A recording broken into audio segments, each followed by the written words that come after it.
Literature aspirant पर स्वागत है दोस्तों। आज हम डिस्कस करेंगे हेरोल्ड पिंटर का एक बहुत ही popular play the birthday party.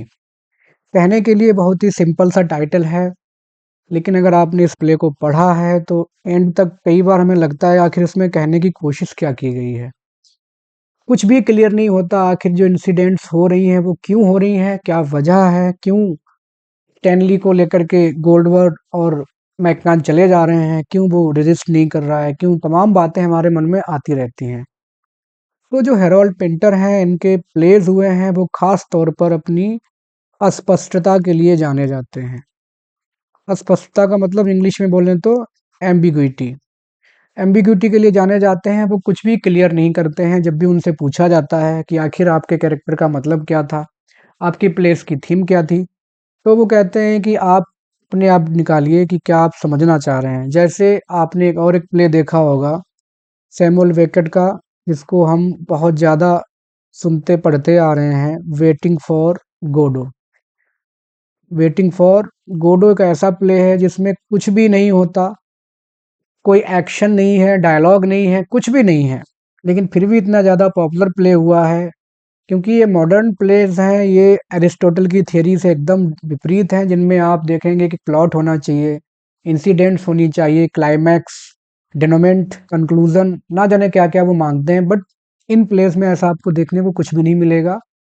Title को भी आप कई तरह से इंटरप्रेट कर सकते हैं, कई तरह से इसको आप व्याख्या कर सकते हैं, politically, psychologically, on religious ground, on social grounds, बहुत सारे। वैसे बर्थडे एक ऐसा फंक्शन रहता है जिसमें हम लोग सेलिब्रेट करते हैं।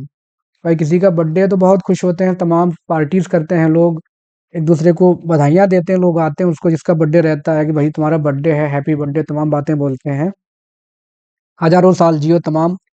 लेकिन प्ले में ऐसा कहीं भी देखने को नहीं मिलता है, क्योंकि बर्थडे पार्टी पूरी तरह से केओटिक बन जाती है। केओटिक का सेंस बहुत ज़्यादा शोर शराबे से युक्त हो जाती है। पूरा पार्टी का जो मैसेज है बिगड़ जाता है, और पार्टी ही, बर्थडे पार्टी जिसका मतलब है सेलिब्रेट करना, वो लास्ट में बन जाती है डिस्ट्रैक्ट करने का काम करती है। जैसे किसी चीज को खत्म करना हो, ह्यूमिलेट करने का काम करती है, और किसी भी चीज को बनाने की बजाय उसको खत्म करने का काम करती है। जैसे स्टैनली जो कैरेक्टर है इसका, उसकी आइडेंटिटी को और ज्यादा ये पार्टी खत्म कर देती है। तो आयरनिकल कैरेक्टर है, साइकोलॉजिकली भी देखा जाए तो पूरी स्टैनली की पर्सनैलिटी को चेंज कर देने वाली पार्टी होती है। इस प्ले को रखा जाता है थिएटर ऑफ द ऑब्जर्व की कैटेगरी में, जो कि वेटिंग फॉर गोडो जैसा है, जिसका एब्सर्ड का मतलब क्या होता है, जो थिएटर ऑफ एब्सर्ड है, या जो एब्सर्डिटी की जो परिभाषा है, इसका मतलब होता है कि दुनिया में कुछ भी आपको मीनिंगफुल नहीं दिखेगा। इनका मानना यह है कि पूरी दुनिया ही बेतुकी है। एब्सर्डिटी का मतलब क्या है? बेतुकी, बेतुकापन, कि पूरी दुनिया बेतुकी है, जिसमें कोई मतलब नहीं है, बेवजह है, सारी की सारी चीजें बेवजह हैं। इवन ह्यूमन लाइफ वो भी बेवजह है, मीनिंगलेस, पॉइंटलेस, पर्पसलेस, यूजलेस, आप ये कह सकते हैं, जिसमें जितना भी आप लेस लगा सकते हो बिना, तो सब कुछ उस तरह से बताने की कोशिश की जाती है। सारी इंसिडेंट्स, सारे वर्ड्स, सारे एक्शन सब बेतुके हैं। ठीक वैसे वेटिंग फॉर गोडो में हम देखते हैं व्लादिमीर और स्ट्रागन दोनों इंतजार कर रहे हैं गोडो का, नहीं आता, कुछ भी नहीं निकलता। ठीक उसी तरह से स्टैनली जिंदगी जी रहा है बेमतलब की, कोई मतलब नहीं है, और किस तरह से एक पॉलिटिकल पावर हमारी जिंदगी में इंटरफेयर करती है वो बताने की कोशिश की गई है। इसके अलावा कॉमेडी ऑफ मैनस की कैटेगरी में इसको रखा जाता है। मैनस एक ऐसा टर्म है, मैनस एक ऐसी सिचुएशन के लिए कहा जाता है जिसमें आपको भय, धमकी या कोई डर, इन तमाम चीजें जहां से उत्पन्न हो रही हैं, उन सिचुएशंस को कहा जाता है कि कॉमेडी ऑफ मैनर्स है। तो कॉमेडी, लेकिन हंसी कब जाकर के भय, धमकी और तमाम खतरे में उत्पन्न हो जाए, बदल जाए, दैट इज मैनर्स। पिंटर अपने इस कैरेक्टर स्टिक के लिए जाने जाते हैं कि जानबूझ कर वे इन चीजों को एम्बिगस रखते हैं। ये उनका एक तरीका है, लिखने का स्टाइल ही ऐसा है। वर्ल्ड वॉर सेकंड के बाद जो आइडेंटिटी क्राइसिस है उसको हाईलाइट करता ये प्ले है, जिसमें किसी ऐसी अथॉरिटी जो हमें दिखाई नहीं दे रही है, पावर जिसका हमें डर रहता है कि कब आए और हमारी ज़िंदगी में आकर के वो भूचाल मचा दे, इस टाइप के डर में वो रह रहा है इंसान। और एक इल्यूज़न जिसमें उसको लगता है कि वो सेफ है, जैसे स्टैनली सेफ रहता है मैक के घर में, बट ऐसा है नहीं। वो सिर्फ एक इल्यूजनरी उसकी थिंकिंग है और बाद में वो सेफ्टी उसकी टूट जाती है। मैककान और गोल्डबर्ग उसको लेकर के चल निकलते हैं कि चलो बेटा, तुम्हें ले चलना है हाईएस्ट पावर के पास। हाईएस्ट पावर कौन है? मोंटी, जो कि डायरेक्ट कभी नहीं आता कैरेक्टर में, प्ले में एज ए कैरेक्टर, बट कहीं ना कहीं एक इनविजिबल पावर को रिप्रेजेंट करता है ये कैरेक्टर।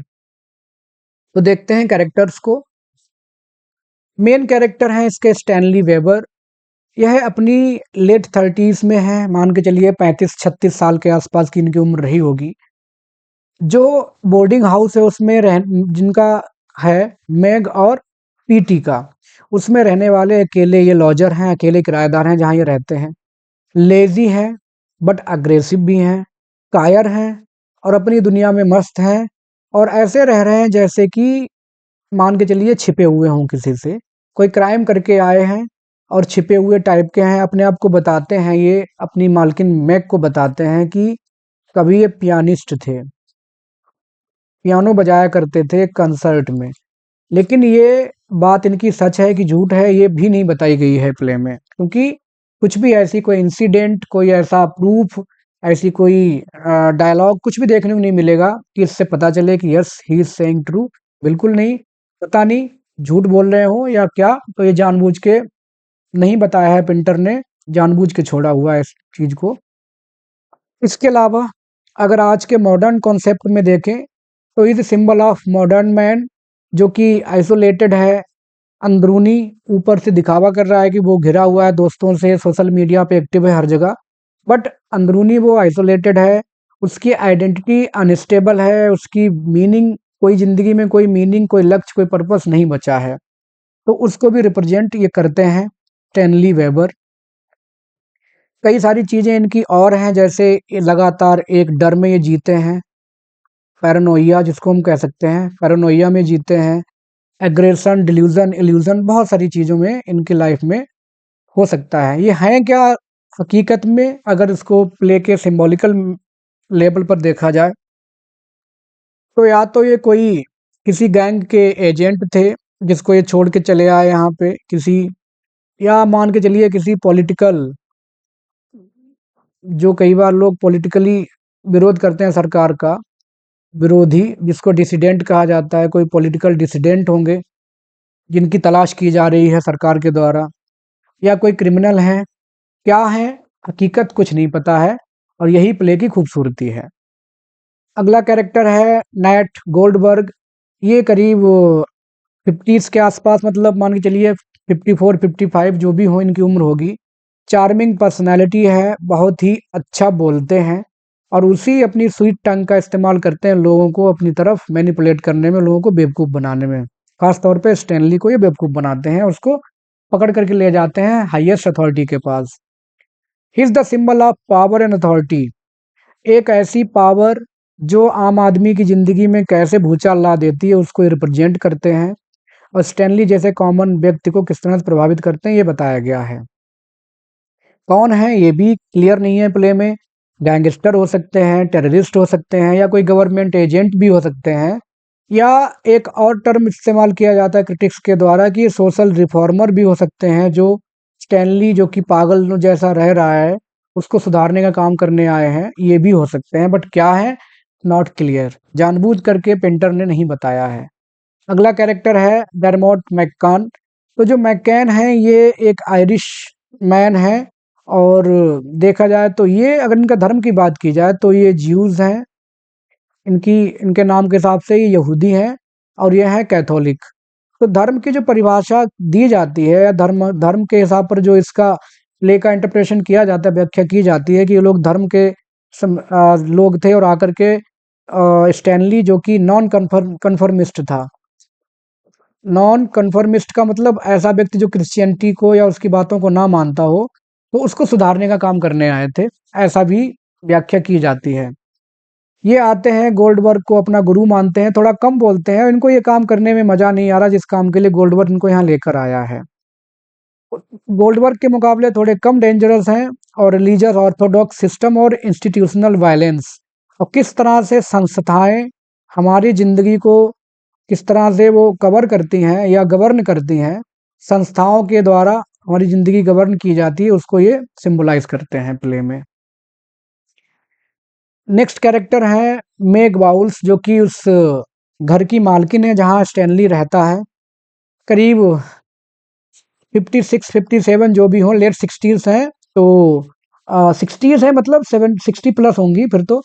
और owner of the boarding house की हैं, काफ़ी टाकेटिव हैं, नेब सीधी सादी हैं और इमोशनली नीडी हैं।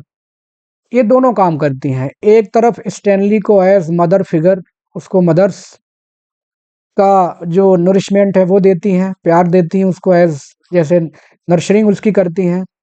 दूसरी तरफ मौका पड़ता है तो उससे फ्लर्ट भी कर बैठती हैं, फ्लर्ट्स भी करती हैं, मदर्स एंड फ्लर्ट्स बोथ। और साइकोलॉजिकली स्टैनली को ये ट्रीट करती हैं जैसे कि वो अभी भी एक बच्चा है, इस तरह से उसको ट्रीट करती हैं। तो साइकोलॉजिकल जो उसका आइडेंटिटी क्राइसिस है स्टैनली का, कि वो है क्या, उस आइडेंटिटी का जो खतरा है उसकी, उस आइडेंटिटी क्राइसिस को ये बढ़ावा देती हैं। ये उसको बताती नहीं है कि वो are a grown up man, ये उसको उसी तरह से ट्रीट करती हैं कहीं ना कहीं कि वो और ज़्यादा अब इमोशनली मेच्योर ना बन पाए।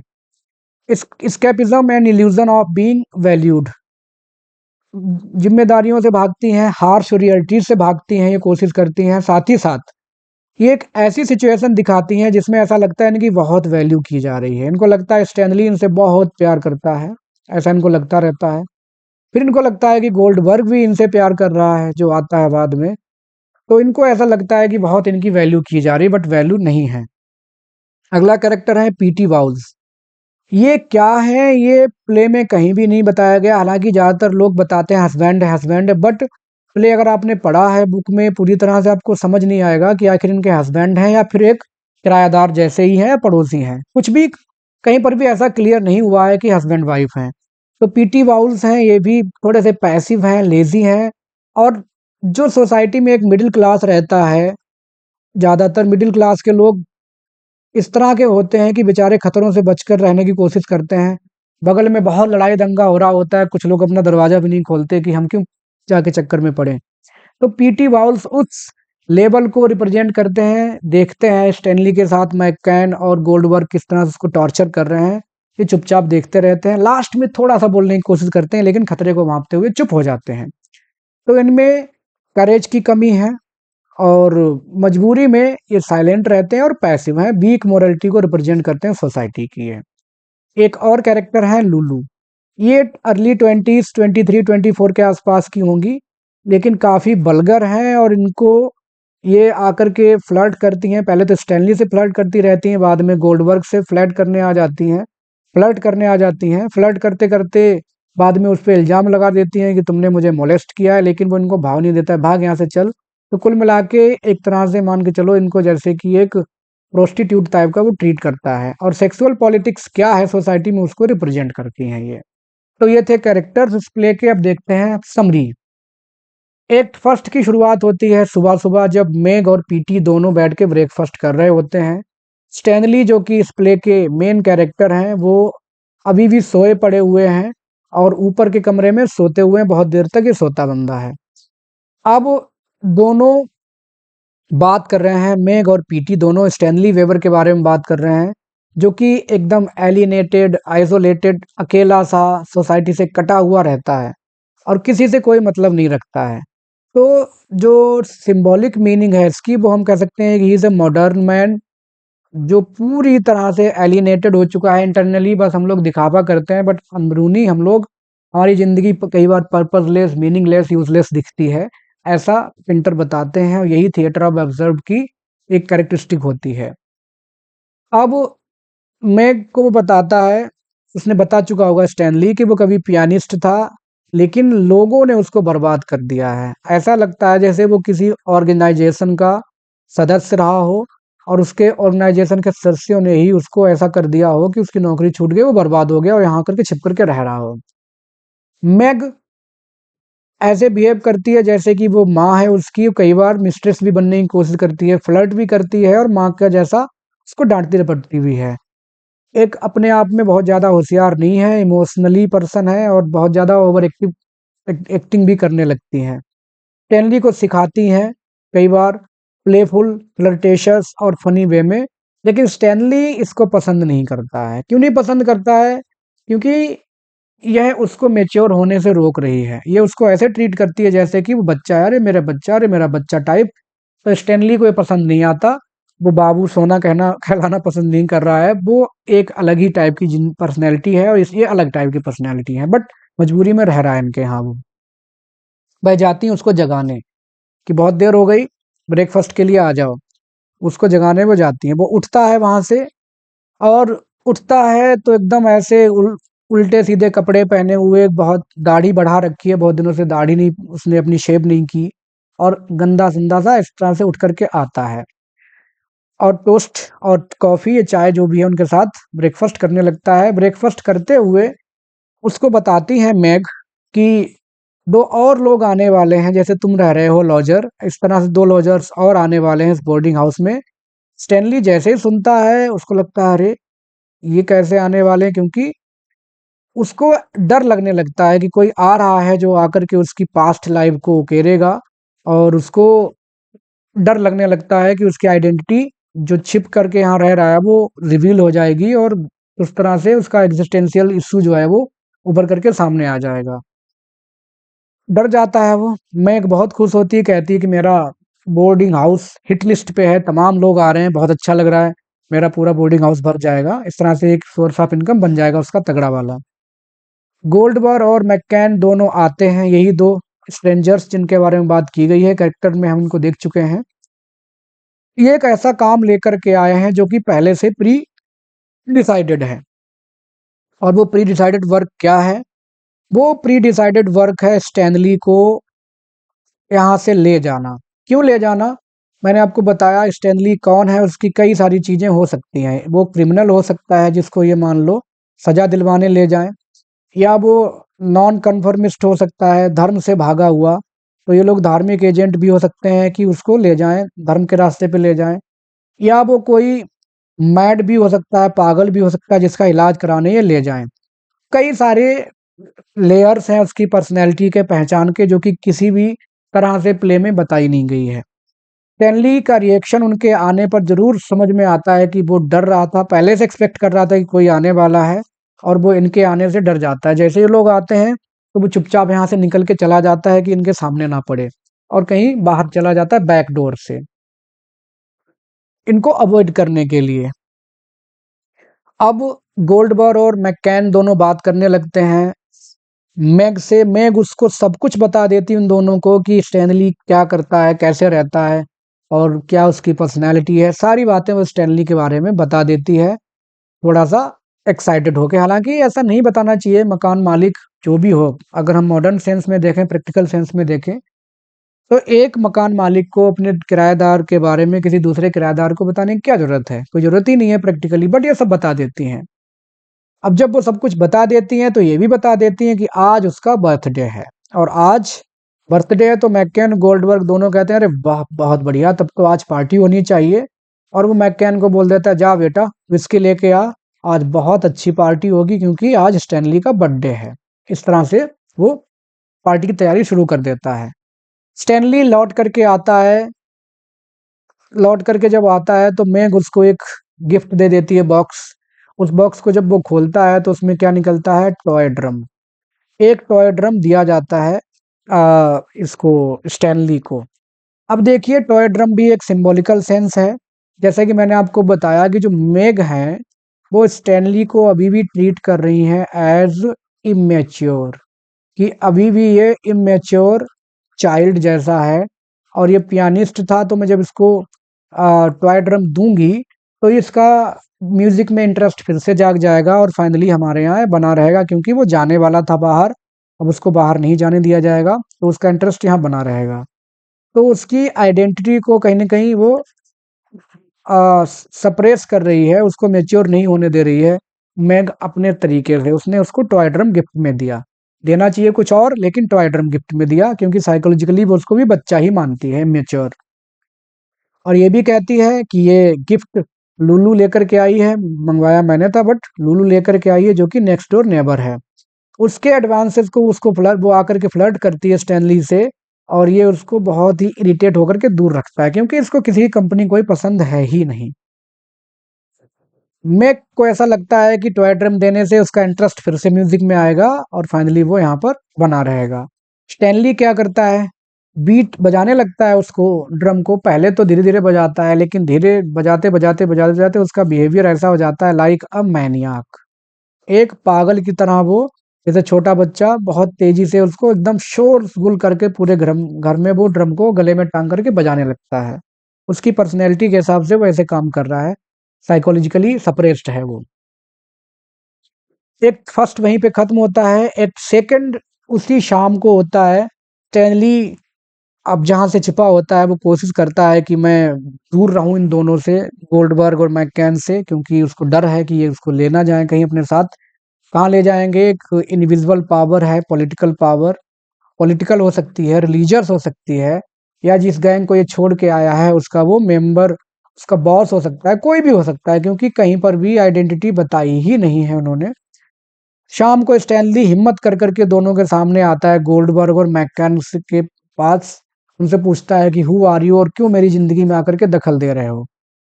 पूरी कोशिश करता है उन लोगों को बताने की, लेकिन और ये भी कहता है कि तुम जिसके पीछे आए हो मैं वो नहीं हूँ। लेकिन ये दोनों कहते हैं कि आ, तुमने क्यों हमें बिट्रे किया, तुमने हमें धोखा दिया था, तुमने अपनी बीवी के साथ क्यों ऐसा किया, तुमने अपने, जबकि ऐसा कहीं भी प्ले में नहीं सब दिखाई देता है कि स्टैनली ने शादी भी की हो, उसके परिवार हो।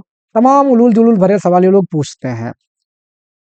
अब गोल्डबर्ग और मैककैन उससे इंट्रोगेट करते हैं। इंट्रोगेट इस तरह से करते हैं, इस तरह से करते हैं, इतने उससे रैपिड फायर जैसे क्वेश्चंस पूछते हैं जैसे कि वो पागल हो गया हो। पूछते हैं कि मुर्गी ने रास्ता क्यों क्रॉस किया, तुमने अपनी बीवी को क्यों मारा, तुमने हमें धोखा क्यों दिया, तुम ये चश्मा क्यों पहनते हो। कुल मिला के एकदम यूजलेस एब्सर्ड क्वेश्चंस पूछते हैं उससे, जिनका कोई सिर पैर नहीं है, कोई मीनिंग नहीं है, एकदम बकवास से। और वो इतना दुखी हो जाता है कि अंत में ये अपने आप को साइकोलॉजिकली ब्रोकन समझने लगता है।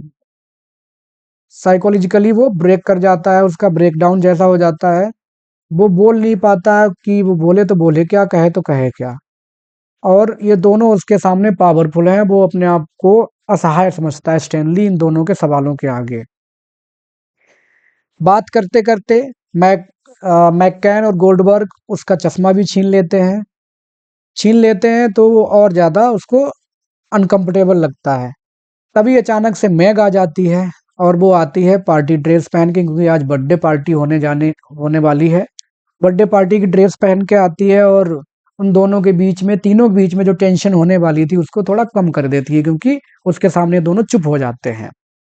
पार्टी शुरू हो गई। जब पार्टी शुरू हो जाती है तो स्टैनली पार्टी में अपने आप को एंजॉय नहीं कर पाता। वो मना भी करता है कि मेरा बर्थडे नहीं है, आज मेरा बर्थडे नहीं है, लेकिन लोग जबरदस्ती उसका बर्थडे मना लेते हैं। मैग एकदम सेंटिमेंटल हो जाती है, डांस करती हैं, और ऐसा लगता है कि सब कोई उनको देख रहा है और बहुत खुश हैं। बच्चों जैसा बिहेव करने लगती हैं, बच्चों से जैसा बिहेव करते करते गोल्डबर्ग से फ्लर्ट भी करने लगती हैं। स्टैनली अभी भी अपने आप को आइसोलेटेड और अकेला मानता है उन सबके बीच में, क्योंकि उसे किसी से कोई इंटरेस्ट नहीं आ रहा है। वो खुद अपने आप में परेशान है। लूलू आ जाती है पार्टी में, और वो भी आकर के गोल्डबर्ग से फ्लर्ट करने लगती है। मैककैन और मैग अब विस्की पी रहे हैं, एंजॉय कर रहे हैं, और पुराने दिनों की बातें याद करने लगते हैं। तभी अचानक से मूड चेंज होता है, क्योंकि सबका मन है कि एक खेल खेला जाए जिसका नाम है ब्लाइंड मैन्स ब्लफ, जिसमें आंखों में पट्टी बांध करके बच्चे लोग खेला करते हैं। आंखों पे पट्टी बांध करके, और वो किसी को पकड़ने की कोशिश करता है जिसके आंखों पे पट्टी बंधी हुई होती है। स्टैनली ही बनाया जाता है ब्लाइंड मैन, क्योंकि वही सबसे कमजोर वहां पे है, और वो नहीं चाहता ये बनना, लेकिन जबरदस्ती सारे लोग मिल करके उसका चश्मा निकाल करके उसकी आंखों में पट्टी बांध देते हैं, और वो ढूंढने लगता है सबको। उससे पहले उससे इतने क्वेश्चन पूछे गए हैं कि साइकोलॉजिकली वो टूट चुका है। जैसे ही गेम शुरू होता है, मैककैन तुरंत उसी टॉय ड्रम को इस स्टैनली के पैरों के आगे रख देता है। अचानक से उसका पैर उसमें पड़ता है टॉय ड्रम में, और वो टॉय ड्रम का जो हिस्सा है वो टूट करके उसके पैरों में फंस जाता है। और जब ड्रम का टुकड़ा फंस जाता है स्टैनली के पैरों में, तो वो जैसे ही चलता है तो ड्रम भी उसके साथ साथ घसीटने लगता है। और अचानक से लाइट चली जाती है, वो मेग के पास पहुंचता है, वो मेग का गला पकड़ लेता है, ऐसा लगता है उसको मार देगा। किसी तरह से गोल्डबर्ग मैककन उसको बचाते हैं, मेग को स्टैनली के हाथों से। लाइट जाने पर सारी सिचुएशन एकदम से बदल जाती है, सिर्फ शोर सुनाई देता है। शोर सुनाई देने में ही, ड्रम के शोर के सुनाई देने के अलावा, एक चीख सुनाई देती है लूलू की। और जब टॉर्च लेकर के ये लोग ढूंढने की कोशिश करते हैं कि लूलू क्यों चिल्ला रही है, तो देखते हैं कि लूलू जो है वो टेबल पे पड़ी हुई है, अपने हाथ पैर फैलाए हुए, और स्टैनली उसको एकदम ऐसा था कि he was about to rape her. ऐसा लग रहा था कि he was about to rape her, ऐसा महसूस हुआ उसके जेस्चर से, सबसे। और बाद में स्टैनली एकदम पागलों की तरह, लाइक अ मैनियाक, एकदम पागलों की तरह हंसने लगता है दीवार से टिक करके। गोल्डबर्ग और मैककन जाकर के उसको पकड़ते हैं, उस सिचुएशन को कंट्रोल में करते हैं। तो वो ऐसा क्यों करता है, इसके पीछे भी रीजन थोड़ा हम एक्सप्लेन कर लेते हैं। कि जब उससे बहुत सारे क्वेश्चंस पूछे जाते हैं तो एक उसका साइकोलॉजिकली ब्रेक डाउन हो चुका है, वो बहुत ही ज्यादा फ्रस्ट्रेटेड महसूस कर रहा है। तो जैसे उसको मौका मिलता है मेग के पास, तो वो मेग को मारने की कोशिश करता है, क्योंकि मेग ने उसको उसकी आइडेंटिटी को और ज्यादा खत्म करने में मदद की है, क्योंकि उसको उसने कभी मैच्योर नहीं माना, मेग ने स्टैनली को। उसको लूलू को रेप करने की कोशिश क्यों करता है, कि लूलू उसको फ्लर्ट करती है, और वो जब फ्रस्ट्रेट हो गया है तो ही वॉन्ट्स टू डोमिनेट हर। वो दिखाना चाह रहा है कि मैं तुमसे ज्यादा पावरफुल हूँ। स्टैनली की एक भी नहीं चल रही है मैककैन और गोल्डबर्ग के आगे, बट लूलू उसको कमजोर कैरेक्टर दिख रही है। तो अपना पूरा फ्रस्ट्रेशन वो लूलू पर निकालने की कोशिश की उसने, पहले मैक पर, दूसरी बार लूलू पर अपना पूरा फ्रस्ट्रेशन निकालने की कोशिश की। और ऐसा होता है कि जो कमजोर लोग होते हैं, तो उनको जब गुस्सा आता है तो उनका गुस्सा ऊपर नहीं बढ़ता, उनका गुस्सा नीचे आता है, अपने से कमजोर पर ही आता है। तो इस तरह से लूलू को वो टॉर्चर करने की कोशिश कर रहा होता है।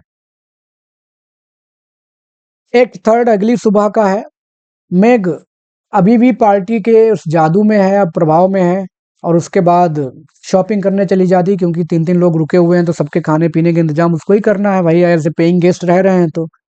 पीटी गोल्डबर्ग से पूछता है स्टैनली के बारे में, कि कल स्टैनली ने ऐसा बिहेवियर क्यों किया।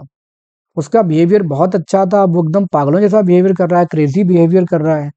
तो गोल्डबर्ग उसको ऐसे जवाब देता है कि पीटी समझ ही नहीं पाता है कि आखिर उसके सवालों का मतलब क्या है, और बताने की कोशिश नहीं करता है कि कोई बात नहीं, वो पागल है, उसको जाने दो, तुम्हें उससे क्या लेना देना। और ऐसे ऐसे उसको बरगला देता है। पीटी समझ ही नहीं पाता है कि स्टैनली की मेंटल और फिजिकल सिचुएशन है क्या, इस समय मेंटल साइकोलॉजिकल क्या सिचुएशन है, क्योंकि पीटी खुद अपने आप में बहुत ज्यादा कोई एडवांस या एक्टिव पर्सन नहीं है, पैसिव है। मैककैन तभी आ जाता है इन दोनों के बीच में बात करने के लिए, और बड़ा फ्रस्ट्रेट है, कह रहा है यार कल की रात पार्टी एकदम कुछ ज्यादा ही बेकार हो गई, कैओटिक हो गई। गोल्डबर्ग भी बहुत दुखी हो रहा है, स्टैनली को सुधारने की कोशिश कर रहा है, बट सुधार नहीं पा रहा है। फिर भी थोड़ा सा जोशीला महसूस करता है अपने आप को, और मैककैन से पूछता है कि यार कुछ तो बात कैसी करो। तो वो खुश का है, कम से कम चलो हम जिस काम के लिए आए थे वो हमारा काम अब होने वाला है, क्योंकि जिस टास्क को लेकर आए थे वो टास्क सक्सेसफुल होने वाला है। वो टास्क क्या है, to take Stanley with them, कि वो स्टैनली को साथ लेकर जाएंगे, ऐसा वो विचार कर करके आए थे। गोल्डबर्ग देखता है कि लूलू आ रही है, थोड़ा खुश हो जाता है कि चलो कम से कम थोड़ा फ्लर्ट करेगा, थोड़ा उससे बात करेगा, लेकिन वो आते ही इसको ब्लेम करने लगती है।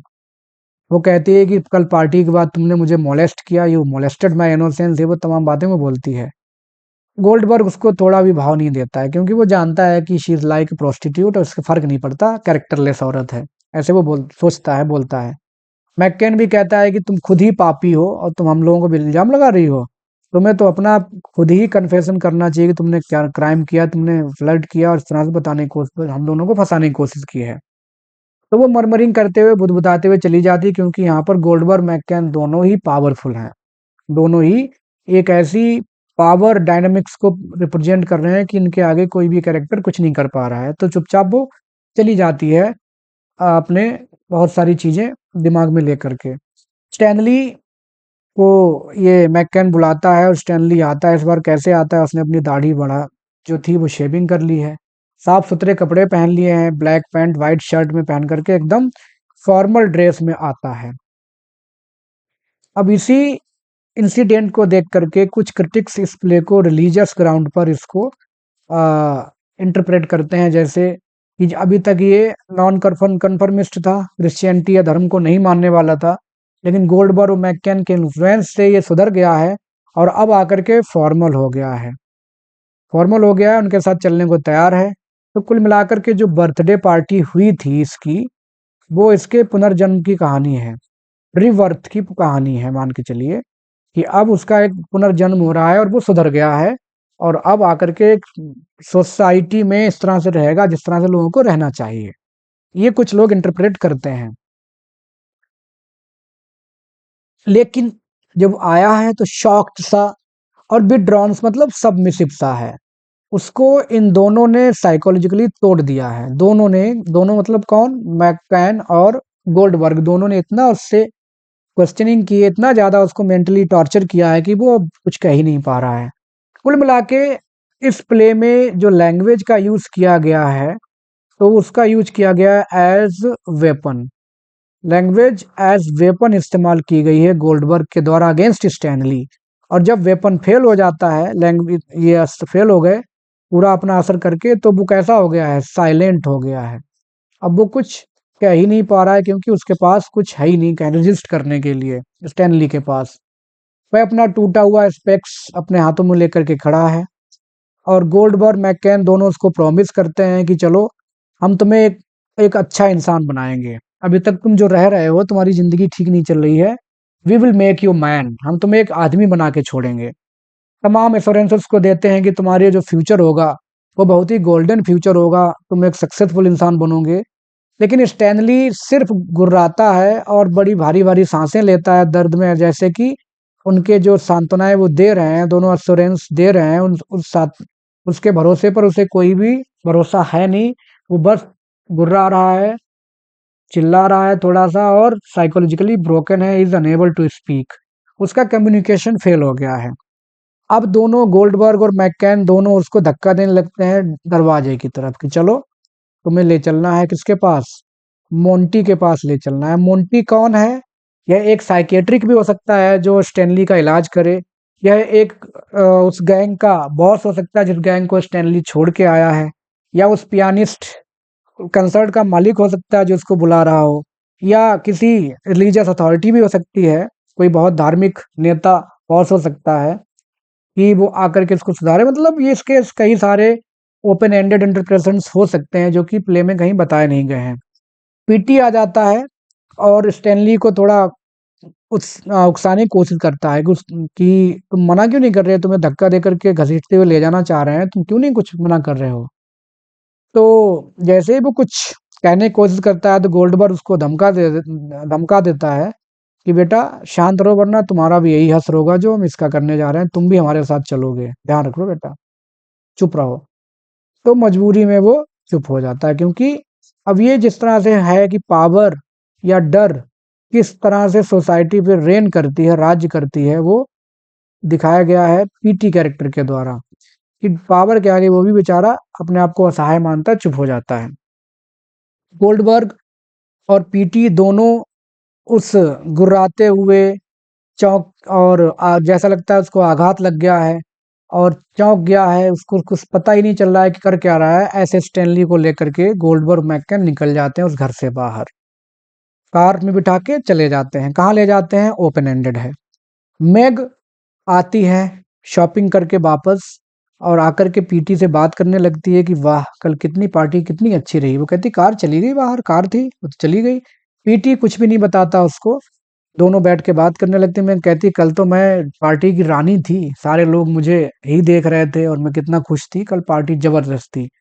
पीटी कहता हाँ पार्टी बहुत अच्छी थी, बहुत बर्थडे पार्टी वास्तव में लाजवाब थी और तुम उस पार्टी का सेंटर ऑफ अट्रैक्शन थी। आई एग्री, मैं मानता हूँ और यहीं पर ये प्ले खत्म हो जाता है। तो कुल मिला के हेरोल्ड पिंटर का जो तरीका है, वो तरीका है एम्बिगुअस। वो अस्पष्ट रखते हैं चीज़ों को, ओपन एंडेड रखते हैं। थिएटर ऑफ अब्सर्ड की ये कहानी होती है कि कोई भी घटनाएँ आपस में मिलती-जुलती नहीं है, सब कुछ उलूल-जुलूल सा होता है। तो इस प्ले में सब कुछ उलूल-जुलूल सा ही हो दिखाया गया है। मॉडर्न प्ले है। दोस्तों, मैंने कोशिश की है इस प्ले को पूरा अच्छे से समझाने की। I hope you would like the video. You can subscribe the channel, share it if you find it useful. Thanks for watching.